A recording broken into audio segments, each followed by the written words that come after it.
Flotation chapter पढ़ रहे थे। फ्लोटेशन चैप्टर में आपने सबसे पहले इसके बारे में फ्लूइड्स के बारे में जाना था कि फ्लूइड होते क्या है आपके, वो आपको पता चलेगा था। ठीक है, हम लिक्विड्स और गैस दोनों को मिलाकर क्या बोलते हैं, फ्लूइड्स बोलते हैं। इसके बाद में आपने जाना था थ्रस्ट के बारे में। थ्रस्ट क्या होता है आपको पता है, परपेंडिकुलर फोर्स होता है। फिर उसके आगे हम जब पढ़े थे तो हमने प्रेशर के बारे में जाना था। प्रेशर क्या होता है, थ्रस्ट अपॉन एरिया होता है। फिर उससे जब आगे हम पढ़े थे तो हमने वहाँ पर प्रेशर के बाद में हमने पास्कल्स लॉ के बारे में पढ़ा था कि पास्कल का लॉ क्या बोलता है, क्या होता है पास्कल लॉ। एक लिक्विड क्या था, लिक्विड में हमने देखा था कि जो लिक्विड है उस कंटेनर, जिस कंटेनर में वो भरा हुआ है, वो कंटेनर में हर जगह क्या करता है, इक्वल फोर्स एक्सर्ट करता है। एक हमने क्या बनाया था, हमने राउंड शेप का एक कोई कंटेनर लिया था। ठीक है, स्फीयर लिया था। स्फीयर में हमने जो वाटर फिल किया था वो वाटर क्या है आपके हर जगह क्या करता है, इक्वल प्रेशर लगाता है। जैसे कि एक बोतल ली थी हमने, क्या है बोतल ली थी। ठीक है, अब वो बोतल 1 लीटर की बोतल कोई सी भी आपने ले ली। अब उस बोतल पर क्या करोगे आप, एक इक्वल जगह, ठीक है, मार्क कर दीजिए, एक इक्वल हाइट पर मार्क कर दीजिए। यहाँ पर हर जगह उस पर क्या करते हैं, हम पिन होल करते हैं, तो वहां पर जो वाटर आपकी निकल कर आता है, जैसे कि ये बोतल है, ये बोतल यहाँ पर हमने मार्क करा है, यहाँ पर मार्क करा है, यहाँ से जो पानी बाहर निकल कर आ रहा है तो वो क्या है, इक्वल प्रेशर से बाहर निकल कर आता है। किससे निकल कर आता है, इक्वल प्रेशर से यहाँ से बाहर निकल कर आता है। ये पास्कल लॉ में हमने जाना था। फिर हम आगे बढ़े थे तो हमने पास्कल लॉ के बाद में हमने बायोलॉजी के बारे में पढ़ा था कि ये चलो ठीक है, पास्कल लॉ ने आपको बता दिया प्रेशर को एक्सर्ट करता है। अगर हम कोई भी चीज इसमें सबमर्ज कराते हैं, अंदर डालते हैं, तो उस पर क्या होता है, उस पर क्या होता है बच्चों, उस पर एक ऊपर की डायरेक्शन में एक फोर्स लगता है। वो फोर्स कौन सा होगा, परपेंडिकुलर फोर्स होगा। इस वजह से उसे हम क्या बोलते हैं, अपथ्रस्ट फोर्स बोलते हैं। तो बायोलॉजी क्या होती है आपके, अपवर्ड डायरेक्शन में एक फोर्स एक्सर्ट होता है जब भी किसी बॉडी को आप सबमर्ज करते हो लिक्विड में, उसे ही हम क्या बोलते हैं, अपथ्रस्ट फोर्स बोलते हैं या फिर बायोलॉजी बोलते हैं, बायंट फोर्स बोलते हैं। क्या बोलते हैं, अपथ्रस्ट फोर्स या फिर बायंट फोर्स बोलते हैं। फिर आर्किमिडीज साहब आए आपके। आर्किमिडीज साहब ने क्या बताया आपको, बायंट फोर्स के बारे में बताया कि बायंट फोर्स का जो मैग्नीट्यूड होता है, मतलब बायंट फोर्स जो होता है वो किसके इक्वल होता है, आपके जो भी लिक्विड आया, जो भी बॉडी आपने क्या करी उसमें सबमर्ज कराई है, उस बॉडी की वजह से, सबमर्ज होने की वजह से जितना वहां से वाटर डिस्प्लेस हुआ है, क्या होता है वाटर वहां से डिस्प्लेस होता है, ये कोई बॉडी आप सबमर्ज कराते हो तब, तो वहां से जो वाटर डिस्प्लेस हुआ है वो डिस्प्लेस वाटर का जो वेट है, क्या है, डिस्प्लेस वाटर का जो वेट है वो क्या होता है, उसे बायंट फोर्स के इक्वल होता है। क्या होता है, बायंट फोर्स के इक्वल होता है। बायंट फोर्स क्या होता है, बायंट फोर्स के इक्वल क्या होता है, आपके डिस्प्लेस हुए वाटर का वेट। ये आपने देख लिया था। फिर बायंट फोर्स की वजह से, उसकी हेल्प से हमने बहुत सारी चीजें देखी थी, है ना। हमने देखा था कि सबमरीन वगैरह है, सबमरीन क्या करती है, आपके नीचे जाती है अंदर वाटर में।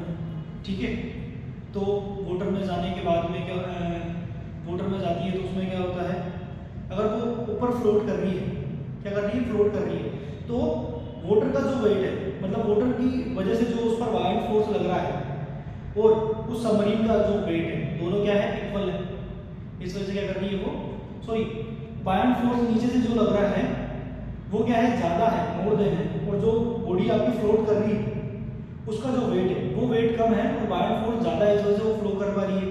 ठीक है, अगर कोई भी बॉडी आपके सबमर्ज है, ऊपर से हमने नीचे डाली, उसमें रख दी, तो वहां पर क्या है आपके बेटा, अगर वो सबमर्ज है, ध्यान देना बेटा, क्या है, सबमर्ज है, ठीक है, फुल्ली मर्ज है, कंप्लीटली वो क्या हो रही है, उसमें जा रही है, सिंक नहीं कर रही, क्या है, उसमें सबमर्ज है ना। तो उस कंडीशन में क्या है, आपके नीचे से लगने वाला बायंट फोर्स और ऊपर से लगने वाला जो उसका वेट है, वो दोनों क्या है, आपके इक्वल अमाउंट में है। ये बात हमने जानी थी। फिर उसके बाद में हमने देखा था कि थर्ड केस हमने देखा था। थर्ड केस में क्या था, अगर नीचे से लगने वाला जो बायंट फोर्स है या फिर अपथ्रस्ट फोर्स में बोलूं उसे, वो और उसका जो वेट है, उसमें क्या है, वेट आपके ग्रेटर है, वेट ज्यादा है और बायंट फोर्स का जो मैग्नीट्यूड है वो कम है। इस वजह से बॉडी क्या कर जा रही है, आपके सिंक कर जा रही है। यहीं से हम एक चीज के बारे में इंट्रोड्यूस होते हैं, डेंसिटी के बारे में। किसके बारे में, डेंसिटी के बारे में, कि डेंसिटी क्या होती है। ठीक है, तो आज हम उसके बारे में पढ़ेंगे, डेंसिटी के बारे में, कि डेंसिटी क्या होती है। वहां पर हमने एक चीज भी ये भी जानी थी कि कोई बॉडी है, क्या कर रही है, अगर वो सबमर्ज कर रही है, मतलब सॉरी सिंक कर जा रही है, तो उस बॉडी की डेंसिटी ज्यादा है किससे, वाटर की डेंसिटी, वाटर में ही हम क्या करा रहे हैं, उसको सिंक करा रहे हैं, तो वाटर की डेंसिटी से उस बॉडी की डेंसिटी ज्यादा है, इस वजह से वो सिंक कर जा रही है। अगर उसकी डेंसिटी वाटर की डेंसिटी से कम है, क्या बोला मैंने, बॉडी की डेंसिटी और वाटर की डेंसिटी से कम है, वाटर की डेंसिटी मतलब ज्यादा है और बॉडी की डेंसिटी कम है, तो वो क्या करेगी, आपके फ्लोट करेगी, सिंक नहीं करेगी। तो यहाँ जो डेंसिटी टर्म देखेगी, डेंसिटी के बारे में हम देखेंगे कि डेंसिटी क्या होती है।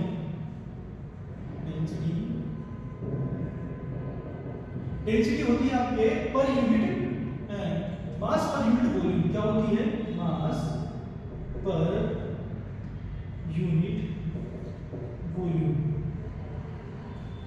पर यूनिट वॉल्यूम मतलब पर यूनिट वॉल्यूम में कितना मास है, आपके पर यूनिट वॉल्यूम में कितना मास है। देख लेते हैं, डेंसिटी को हम डिनोट करते हैं बच्चों रो से, इज इक्वल टू होती है आपके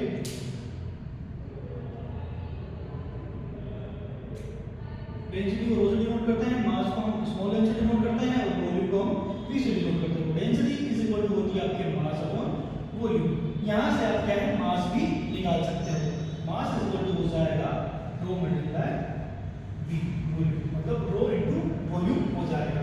चलिए, तो यहां से हम क्या निकाल लेते हैं, इसकी यूनिट भी निकाल लेते हैं इस वाले फॉर्मूले से। क्या निकाल लेते हैं, इसकी यूनिट, इसकी दो यूनिट होती है, ऐसा यूनिट और सीजीएस यूनिट, दोनों ही निकाल लेंगे हम। सीजीएस यूनिट, सीजीएस यूनिट क्या होती है बच्चों, ग्राम पर सेंटीमीटर क्यूब। और जो ऐसा यूनिट होती है, ऐसा यूनिट क्या होती है आपके केजी अपॉन मीटर क्यूब।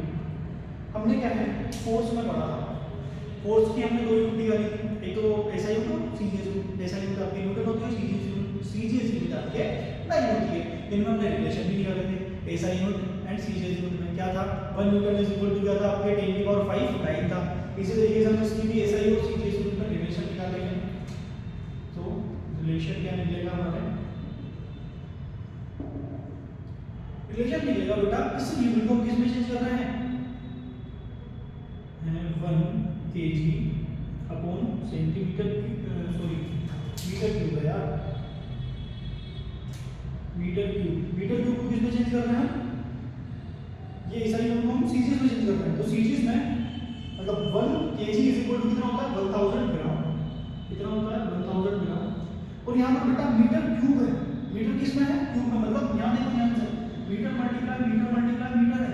तो 1 मीटर इज इक्वल टू आपको पता है कितना होता है, 100 centimetre multiply 100 centimetre multiply 100 centimetre. तो ये हो जाएगी 1 2 3 4 5 6 सेंटीमीटर, 1 2 3 क्यूब।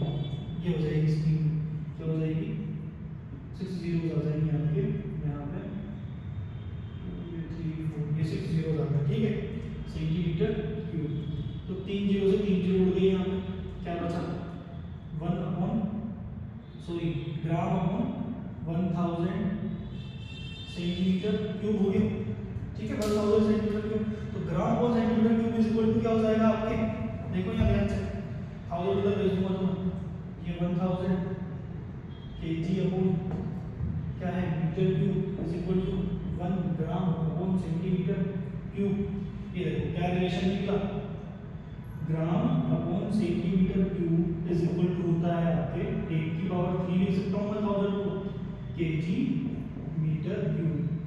तो ये चीज आपके बहुत सारे क्वेश्चंस में और कैलकुलेशन में काम आने वाली है बच्चों, तो ध्यान से नोट डाउन कर लीजिएगा, ठीक है। आगे की बात हम नेक्स्ट क्लास में देखेंगे।